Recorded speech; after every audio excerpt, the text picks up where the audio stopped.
بسم اللہ الرحمن الرحیم۔ پاکستان تحریک انصاف کے سینئر رہنما اسد کیسر اور سابق قومی اسمبلی کے اسپیکر نے عدالت سے انسداد دہشت گردی عدالت میں پیش ہونے کے حوالے سے بیرون ملک جانے کی بہانہ بنا کے یا وجہ بنا کے لمبی تاریخ کی درخواست دائر کر دی ہے۔ بیرون ملک جانا چاہتا ہوں یہ کہہ کے اسد کیسر نے 9 مئی دیگر مقدمات میں اپنی پیشی کو کچھ طوالت کے لیے درخواست دے دی ہے، جس پہ عدالت کا ابھی فیصلہ آگے سے آنا ہے اور ان کے حوالے سے ان کے مستقبل کا فیصلہ ہونا ہے۔ واضح ہے کہ پی ٹی آئی کے دیگر ملزمان کا بھی اس کے حوالے سے کیس کا ٹرائل چل رہا ہے اور ایک لمبی فہرست ہے جو ایم این ایس کی ہے،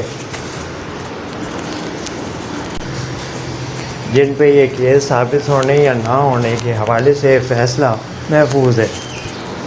اس قسم کی مزید خبر اور تفصیل جاننے کے لیے gpakistan.com پہ جا کے آپ ابھی رابطہ کر سکتے ہیں اور مزید تفصیلات سے بھی آگاہ ہو سکتے ہیں۔